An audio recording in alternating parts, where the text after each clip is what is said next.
جی السلام علیکم اسٹوڈنٹس، کیسے ہیں آپ لوگ؟ خیریت سے ہیں؟ تو آج ہمارے ساتھ جو ہیں وہ پروفیسر راغب صاحب ہیں، تو ہم ایکویلٹی پہ نا ان سے ہم بات کریں گے۔ تو سر ہمیں تھوڑا سا ایجوکیٹ کریں، جیسے میں بھی اپنے اسٹوڈنٹس کو یہ سکھا رہا ہوں کہ بیٹے جب تک آپ نیچے والوں کو اپنے برابر نہیں لے کے آؤ گے، آپ کبھی بھی اللہ رب العالمین کے دوست نہیں بن سکتے۔ جیسے اللہ تعالیٰ نے قرآن کریم میں فرمایا ہے کہ تم جو اپنے سے نیچے والے ہیں ان پہ خرچ کرو، اپنا مال خرچ کرو، تو جب آپ ان کو اپنے برابر لے کے آؤ گے تو اللہ رب العالمین آپ کو اپنا دوست بنا لے گا۔ اس پہ تھوڑا سا اسٹوڈنٹس کو گائیڈ کیجیے پلیز۔ اللہ تعالیٰ نے اپنے پیغمبروں کے ذریعے ہمیں یہی سبق دیا ہے۔ اس کی بہترین مثال میں حضرت ابوبکر صدیق کے زمانے سے دیتا ہوں جی جی کہ اس وقت انہوں نے ایکویلٹی کو فوکس کرنے کے لیے زکوٰۃ پر بہت زیادہ زور دیا اور اس کے لیے کافی جنگیں بھی لڑیں۔ جب انہوں نے اس کو کافی اچھے طریقے سے امپلیمنٹ کر دیا تو تب اس زمانے کے مسلمانوں کے لیے یہ چیز مشکل ہو گئی تھی کہ وہ ڈھونڈ ڈھونڈ کر لوگوں کو زکوٰۃ دینے کے لیے جاتے تھے اور لوگ ملتے نہیں تھے۔ اللہ تو اللہ تعالیٰ نے ہمیں یہ بہت گہرا سبق دیا ہے ایکویلٹی کا۔ کوئی کسی سے بڑا نہیں ہے۔ اگر دنیا میں اگر اس چیز کی ڈسکرمنیشن ہوتی تو اللہ نے کر دی ہوئی ہے۔ وہ اسی طرح کی ہے کہ نہ عربی کو اجمی پر، نہ گورے کو کالے پر، نہ کالے کو گورے پر، نہ اجمی کو عربی پر، کسی کو کوئی فوقیت نہیں ہے۔ اگر ہے تو صرف تقویٰ کی بیسس پر۔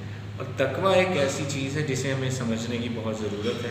جس کے پاس تقویٰ ہے، تقویٰ ایک بہت بڑا براڈر کانسیپٹ ہے جسے ہمیں سمجھنا چاہیے کہ اللہ تعالیٰ کا ڈر اگر ہر وقت ہمارے ذہن میں ہے، ہمارے دلوں میں ہے، تو ہم کبھی بھی ایکویلٹی کا دامن نہیں چھوڑیں گے۔ اللہ ایکویلٹی ہونا بہت ضروری ہے۔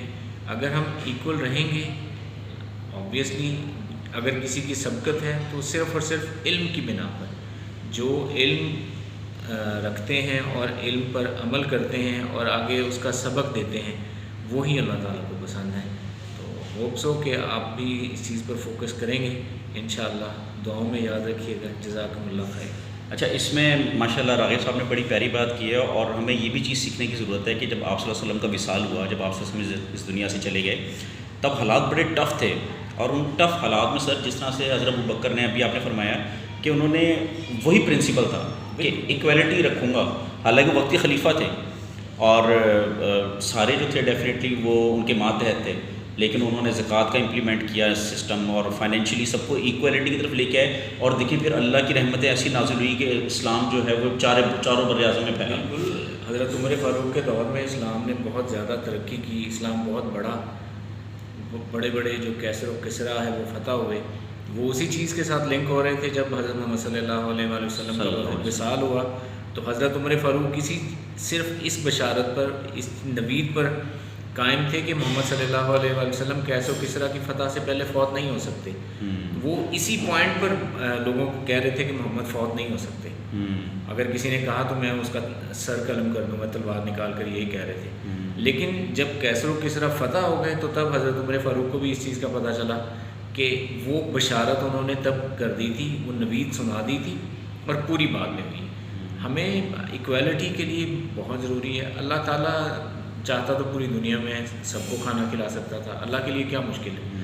اگر وہ کھانا کھلانے کی میں ایک چھوٹی سی مثال آپ کو دے دیتا ہوں کہ ایک دن میں جو ویل مچھلی ہے تقریباً 90 من اناج کھاتی ہے، کھانا کھاتی ہے۔ وہ اس میں اناج ہے، بہت سی ایسی سمندری مخلوقات ہیں جن کو وہ کھاتی ہے۔ اٹ مینس کہ ایک دن میں 3600 kg وہ کھانا کھاتی ہے۔ اللہ اگر اللہ اس جیسی پتہ نہیں سینکڑوں ویل ہیں جو سمندر میں رہ رہی ہیں ان کو کھانا دیتا ہے، تو یہ دنیا میں 8-9 ارب آبادی ہے، اس کو کھانا نہیں کھلا سکتا۔ اللہ کھانا کھلا سکتا ہے۔ اللہ نے ہمیں صرف یہ کہا ہے کہ آپ میرے حکم کو مانو اور اس کو امپلیمنٹ کر دو، دین آپ کے لیے آسانیاں ہی آسانیاں رہیں گی۔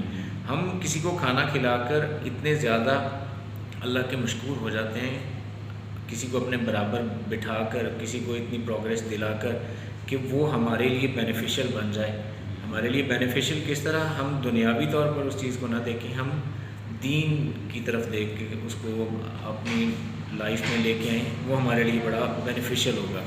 اس سے ہمارا جو بیسک کانسیپٹ ہے وہ انشاءاللہ کلیئر ہو جائے گا۔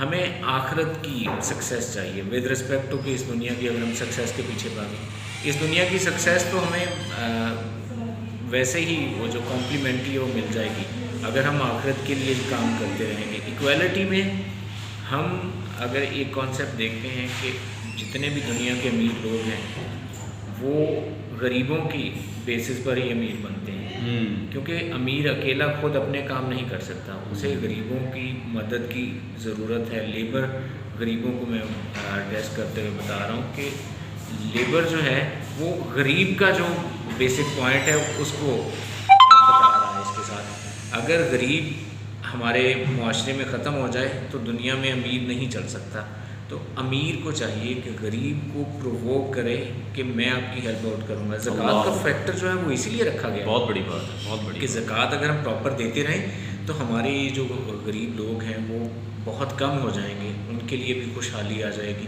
ایکویلٹی کا درس اللہ نے اسی لیے دیا ہے، محمد صلی اللہ علیہ وسلم کے تھرو قرآن و حدیث میں ہمیں یہی چیزیں اس کی سبق ملتا ہے کہ ہم سب کو ایکول ہی مانیں۔ اب ہمیں کیا پتا کہ اللہ کے سامنے کون سا اللہ کا برگزیدہ بندہ ہے۔ اچھا، اس میں بس ہم سر کنکلوڈ کرتے ہیں کیونکہ ویڈیو لمبی ہو جائے گی۔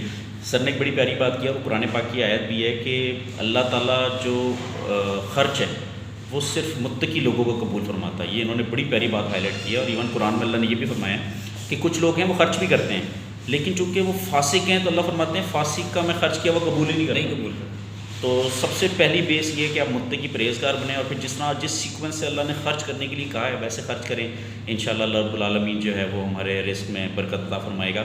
اب نیکسٹ ویڈیو ہم اس چیز پہ بنائیں گے کہ جو اسلام نے جو سیکوینس بتایا ہے کہ ہم نے مال کس طرح سے خرچ کرنا ہے، اس پہ انشاءاللہ ڈسکشن کریں گے۔ تھینک یو سر، کاغذ صاحب بہت شکریہ آپ کا۔